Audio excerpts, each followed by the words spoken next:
Good evening, everyone. I'm Lindsay Paulo. Thanks for joining us for tonight's public briefing for the public safety power shutoff that is expected to begin later tonight.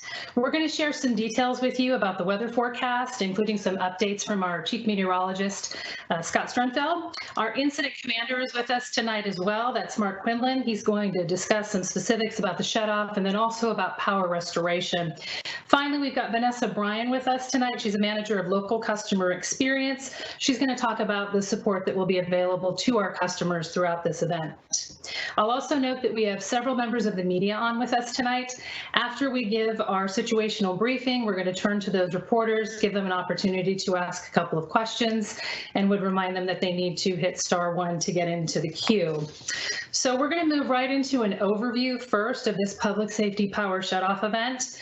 And first, I want to emphasize that, we know how disruptive this is to our customers. And turning off power is a tool of last resort. This is not something that we take lightly.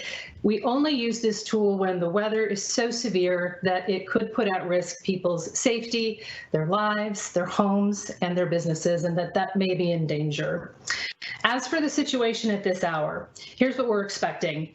The severe weather conditions from very early Sunday morning until Monday morning. Now, this includes forecasted wind gusts of up to about 55 miles per hour.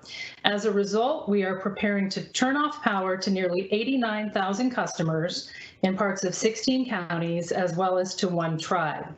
Power will be turned off in phases, depending on the regional timing of the weather. The first wave is expected to start after midnight tonight and includes about 15,000 customers in portions of these counties: Butte, Plumas, Shasta, and Tehama. Now, the remainder of the shutoffs are expected to start Sunday evening. Now, our incident commander, Mark, will share more about these phases in just a moment.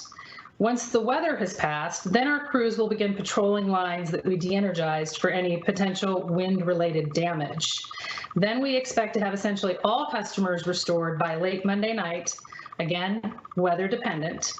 Now, during the shutoff, we are ready to support our customers by opening 28 community resource centers. These are commonly known as CRCs, which Vanessa is going to be covering for us shortly. Now, finally, before we turn to Scott Strunfeld for a weather update, I do want to note that we carefully review a number of factors when deciding whether the power must be turned off. Now, these factors include low humidity levels, generally 20% and below, forecasted winds above 25 miles per hour and gusts above 45 miles per hour, red flag warnings issued by the National Weather Service, the condition of the dry material that's on the ground and the live vegetation, and then also on the ground real-time observations by our crews. So with that overview, we want to get into more of the details of the forecast, and for that, we're going to go straight to Scott Strunfeld, our chief meteorologist. Scott. All right, thanks, Lindsay, and good evening, everyone. So the operational meteorology team here at PG&E has been closely tracking another Diablo wind event expected to develop across Northern California overnight tonight and continue through Monday morning. First, I'd like to briefly kind of touch on how we track these systems in general. And so we analyze a number of public as well as proprietary weather models, such as the American, known as the GFS model, the Canadian, the European model, as they're more colloquially known. And then as we get closer to the event, we can come into range of some of our high resolution forecast models. And so we have two variants, one that's at 3-kilometer resolution, another one that's at 2-kilometer resolution with the option of running sub-kilometer resolution. And then we also come in range of other federal high resolution models as well. And so all these, the data from these federal and proprietary models are pulled in-house and processed to kind of analyze what some of the conditions are for some of these events. And each day, our internal systems and our cloud-based systems are processing multiple terabytes of weather data. And so about 2 days ago, we did see weather forecast models from a number of these models that I mentioned increase the strength of the event. And since that time, they've remained relatively consistent on the strength of this event. Comparing with the event that we went through earlier in the month, it does look like it's similar to maybe slightly less in terms of magnitude. And then during that PSPS event, after we had a chance to, restore power, our crews went out and found over 80 cases of wind-related damages or hazards in the previous event earlier this month. As it pertains to the weather event timeline, we anticipate that the north to northeasterly Diablo winds will develop later tonight in the Sacramento Valley as well as the northern Sierra. These winds are going to, start off near midnight, and then they're going to increase in strength overnight before sunrise tomorrow morning, and then they're going to be tapering off in midday. And then we do expect a stronger impulse of northeast to easterly winds, another Diablo kind of impulse moving in Sunday night, and that will continue through Monday morning, tapering off after sunrise on Monday. These winds are generally expected to be strongest, generally north of a San Francisco to Yosemite line at this time. And then across the south, we are analyzing the potential for another Santa Ana wind event to develop overnight Sunday night into Monday, and it'll potentially produce some dry, gusty southerly winds in the elevated terrain, like the Tehachapi's elevated terrain of Kern County. So for the past week, PG&E meteorologists have been collaborating with other meteorologists from the federal forecast agencies via interagency daily calls. And as you're seeing on the screen here, the National Weather Service has issued a red flag warning for this event for the majority of Northern California due to the rapid spread of wildfires, which is really the combination, due to the combination of these dry winds and low relative humidity levels. The footprint that you see on the screen here is represented. The pink area is the red flag warning, and there's about 2 million customers from PG&E that are encapsulated within that red flag warning footprint. Most of these warnings across Northern California go into effect starting at 9 p.m. this evening, and they're not expected to expire until noon on Monday. The National Weather Service is also indicating wind gusts with this event could be up to 45 miles per hour in the Sierra Nevada foothills, with peak gusts up to 55 miles per hour.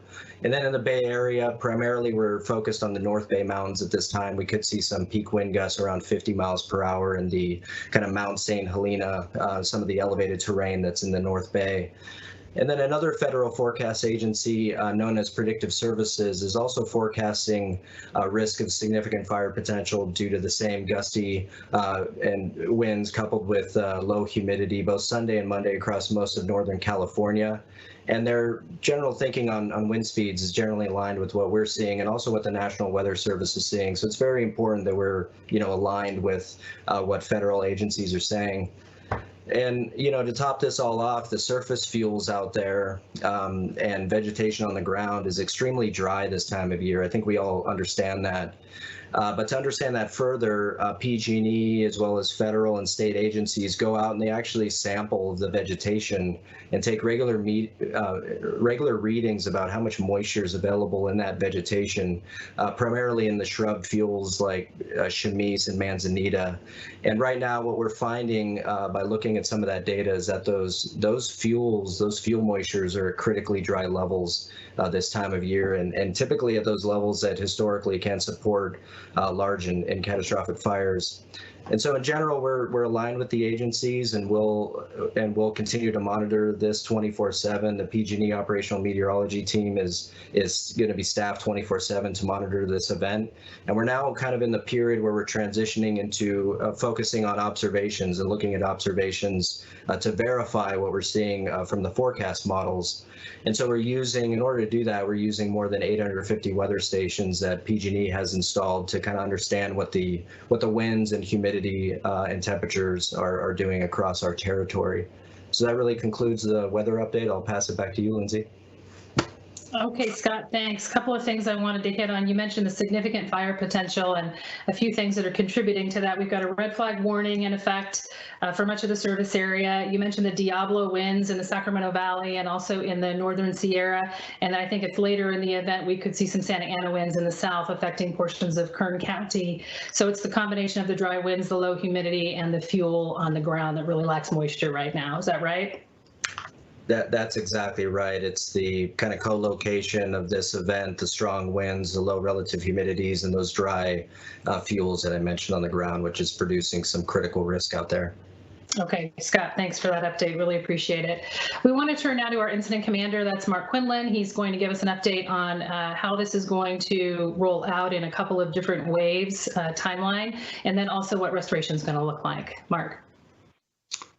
Okay, great. Thank you, Lindsay. Good evening, everybody. Before I get into the details, I just want to kind of reemphasize what Lindsay said at the top about how it's a challenging time for all of us right now with the COVID-19 pandemic, working from home, schooling from home, and we recognize that power interruptions are a hardship. We certainly recognize that, which is why we put so much energy and so much thought into scoping these events and really treating them as our last resort option in the name of public safety. So our Emergency Operations Center has been open for a few days. We've been working with the meteorology team, monitoring the weather conditions that have been coming into the state or forecasted to come into the state. And we're looking at a total event scope of roughly 89,000 customers across 16 counties and 1 tribal area. The team has put a lot of effort into the scoping process. How do we make these areas, these geographic danger zones, as small as possible? And you can see on the slide here, we have 3 general areas that are listed here, 1, 2, and 3.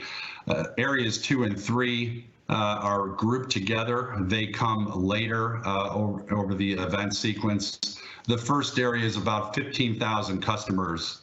We expect to de-energize those 15,000 customers for public safety this evening, a little after midnight, between 2 in the morning, 3 in the morning, and we need to do that in order to ensure that our system's off and safe prior to the dangerous winds coming into the service territory. So you can see the bulk of the event scope is in the Sierra foothills. And we have it split accordingly, a northern portion and a southern portion. So that northern portion is the portion that goes off first. You can see the counties on the slide that are impacted.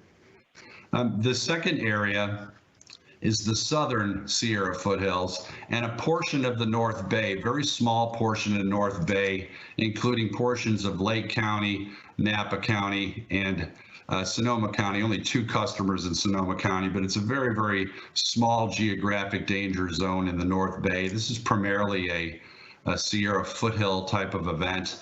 And Scott mentioned that Santa Ana wind that's coming, we expect some impacts in Kern County, although thankfully they're very small in scope. So with respect to the off times for tomorrow's shut-off event, which would be the areas listed in the slide under number 2 and number 3. We're anticipating those winds coming in at the end of the day tomorrow. So what we want to do is begin the de-energization sequence in the late afternoon, right around 4 p.m.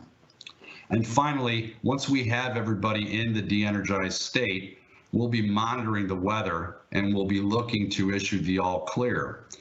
If we go to the next slide, we can talk a little bit about how we restore our customers once conditions are safe to do so. So as mentioned, we do monitor that weather very, very closely, and we're always looking for opportunities through our weather stations. We get a lot of wind speed readings through the weather stations. And if we see winds decrease to safe levels, that's when we start gearing up and getting ready to restore. So it really starts with starting with that all clear. That means, when is it safe? When are the weather conditions safe? The winds are down. When is it safe to re-energize our system? Once we do that and we declare that time, we already have a number of crews and a number of helicopters that are pre-staged in the general vicinity of that outage area. And once we get that all clear, we immediately then begin to patrol and to restore our electric system. While we do that, we may encounter some hazards or some damage that has occurred on the system while it was off. You know, examples of this could be tree branches that have blown into our lines, wires down, poles down. We've seen this in previous public safety power shutoff events, and we are anticipating seeing it in this event as well. As we find these locations, we dispatch our repair crews behind our patrol crews to immediately make repairs while patrols continue. And it's a process where we segment our distribution system into smaller sections so that we can have multiple patrollers and multiple crews strategically positioned so that we're patrolling and restoring all at once, as opposed to patrolling an entire circuit and then restoring the circuit. We find that we can get people back in lights faster that way and safer that way. Once we do restore the power, you will be getting a notification from PG&E indicating that your power has been restored. That's the very, very last step of the process. So our strategy on the evening shift of our operational period in the Emergency Operations Center is really to focus on that first part of the event scope, the 15,000 customers, de-energize those safely, and then pivot into monitoring the weather. And then we'll monitor it throughout the day tomorrow. And we will de-energize only as a last resort tomorrow if the conditions are unsafe. So with that, Lindsay, I'd like to turn it back to you. Okay, thanks, Mark. So just recapping, that first wave is just after midnight tonight. The second wave, which is the larger group of customers, would be around 4 o'clock tomorrow afternoon. We would start power restoration as soon as we get the all clear and hope to have everyone restored within 12 daylight hours. Is that about accurate? Yeah, that's accurate, Lindsay. We're optimistic and very confident that we can get everybody restored from this event by end of day on Monday. Okay, terrific. Thanks, Mark. All right, so we'd like to turn now to Vanessa Bryan. She's with our local customer experience team to tell us a little bit about the support that we're standing up for our customers who will be impacted by this latest PSPS. Vanessa. Yes, thank you, Lindsay, and hello, everyone. First, I'd like to thank you for watching tonight, and thank you for your patience and your understanding. We're taking a number of actions to help make this experience less difficult for our customers, because we know how difficult it is to be without power. So I'd like to provide an overview of those actions. First, as you can see on the slide, our community resource centers. We have 28 centers that are ready to open tomorrow at 8 a.m. And we'll keep these centers open until the power is restored to essentially all customers in each area. The operating hours of our community resource centers, or CRCs, are 8 a.m. to 10 p.m. and customers can go to our website to find the specific locations for their community. The website is pge.com/PSPS updates. Now, these centers provide a safe location to meet basic power needs, such as charging a medical device or electronic devices. And they also have up-to-date information about the PSPS event and basic water, snacks, and essential items really to reduce the hardship on our customers. All the centers reflect appropriate COVID-19 health considerations and state and county guidelines. And to minimize the spread of COVID-19, we do ask our customers not to visit a CRC if they're experiencing symptoms. As far as how we're notifying our customers about this event, initial notifications about a possible PSPS started going out to customers on Thursday evening, approximately 2 days before the shutoff. And as weather patterns changed and scope of the event increased, we sent additional notifications on Friday afternoon and again this morning. Notifications are sent via text message, email, and automated phone calls, and we focus on those customers, again, who are potentially part of this power shutoff. The notifications do include estimated times that the power will be shut off and the estimated time that we expect to be able to turn power back on, plus how to find additional resources and direct customers to our website. And all of these notifications are available in 13 languages. For our customers who rely on power for medical needs and who are enrolled in our medical baseline program, we have extra precautions in place. Now, this event has over 6,000 medical baseline customers that are potentially impacted, and those customers are asked to confirm that they in fact have received the notification by either replying to the text or answering the phone live. And if they do not reply, we will continue to call until we can confirm that they received the message, and we'll even visit in person if there's no response. As for our website, it is updated with the latest PSPS event information, and it is multilingual. It provides content in 13 languages. In addition, our call centers are staffed and they're actively responding to customer calls. So we're also partnering with community-based organizations to assist customers with medical, accessibility, financial, language, and aging needs. These include partnering with the California Foundation for Independent Living Centers, food banks, Meals on Wheels, and other groups that conduct outreach and provide resources to our customers. Now, in this event, the CFILC has already distributed 134 batteries to consumers that we have confirmed are impacted by this event, among other resources like hotel rooms and accessible transportation and food vouchers. Customers who experience food loss can go to participating food banks to replenish their food. And there's information on our website about which food banks are participating. And we also have flyers at our community resource centers for customers to reference. So finally, I want to emphasize the importance of personal preparedness for this event as we look to the rest of the wildfire season. As we know, the season started earlier this year, and we anticipate it to go longer. So we encourage all of our customers to have a plan for staying safe. For example, prepare your emergency plan and consider medical needs like medications that require refrigeration or devices that might need to be charged in advance of the power going off. We also suggest that you build or restock your emergency kit with flashlights, fresh batteries, first aid supplies, and cash, and make sure to keep facial coverings and hand sanitizer in your emergency kit as well.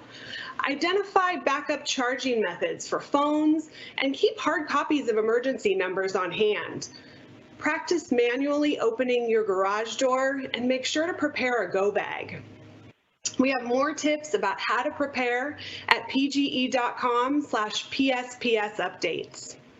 So I'd like to end again by thanking all of you for your patience and your understanding during this PSPS event. We know these are challenging times, and we'll continue to work to make these events as easy as possible on our customers. So with that, I'll turn it back to you, Lindsay.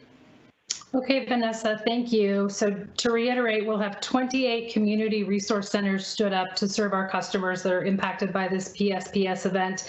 And Vanessa, a follow-up question for you. You did mention about 130 batteries had already been distributed to some of our customers. Those are customers who have special medical needs, is that right? That's right. They rely on power for medical or independent living needs, and so those batteries really provide the ability to sustain life when the power is off. Okay, good. Thank you very much. So as we mentioned, we do have at least one reporter on the line with us tonight. It's a Saturday, so we want to welcome Vincent Molesky. He's with the Sacramento Bee. Vincent, if you're on the line, do you have a question or two for our experts? Yeah, can you guys hear me? We can. Oh, great. Yeah, so I just wanted to know, is this weather situation still fluid? Can more customers, if winds, take a turn for the worse, can they be added to this total? What sort of is the fluid situation looking like right now? Or are you pretty confident in the meteorology that you have right now? So I'll go to both our meteorologists and our IC for that. Do you have another question too, Vincent? I think that's it for right now. Okay, terrific. So he's asking, because of the fluidity of the situation and with these PSPS events, is it possible that we could see the number of customers impacted increase? So Mark, maybe we start with you, and then maybe Scott jumps in with a little bit on the forecast. But what's it looking like right now? Do you think that this 89,000 is a pretty good number right now, or could we see it go up or down? Yeah, thank you, Lindsay. Vincent, great question. Right now, we have a high degree of confidence at this scope. We don't see it moving upward. We actually see it potentially, collapsing. Well, there's always a chance that weather conditions can change. We're prepared for that. But working with Scott and his team, we've been monitoring this system for at least the last 7 days, watching it come in, and models have aligned and stabilized. I'll let Scott speak to the specifics about that, but based on that, we feel rather confident in the size of the event. Yeah, this is Scott. I can add my comments as well, and Mark touched on it quite well. And going back to my briefing, this is one of the reasons why we pull in so many weather models, is because that we base our confidence based on forecast model alignment. And so when we get into a situation where we are now, where forecast models are relatively aligned on the strength, the timing of this event, our confidence in that transpiring goes up. And so we're kind of at that stage now, and we haven't seen over the past couple of days models strengthen the event. They have stabilized. With that being said, we know that it's one thing to look at a forecast, it's another to look at observations as they're coming in. And so what we're going to be doing now, and what we're transitioning into, is starting to go from that forecast to monitoring observations and make any sort of real-time adjustments as needed based on what we're seeing the actual weather event unfold like. Okay. Thanks very much, Scott. Okay, so with that, in case anyone is joining us late, just want to sort of recap for you. We're looking at potentially turning off power to nearly 89,000 customers in parts of 16 counties, as well as one tribe. This will occur in 2 waves. The first wave starting just after midnight tonight, that includes about 15,000 customers in portions of Butte, Plumas, Shasta, and Tehama counties. And then the remainder of the shutoffs are expected to start later tomorrow afternoon, sometime after 4. And we feel very confident that we will get all of our customers restored, or nearly all of our customers restored, within 12 daylight hours after the all clear, sometime late Monday. With that, we want to thank you again for joining us. We appreciate your patience. We know this is very difficult for our customers. We will have 28 community resource centers stood up in the areas affected to support our customers. And again, we want to thank you for joining us tonight. For more information, you can get the latest PSPS updates by going to our website at pge.com/PSPS updates. And we plan to be back with another update for you, same time tomorrow on our YouTube channel. With that, please stay safe.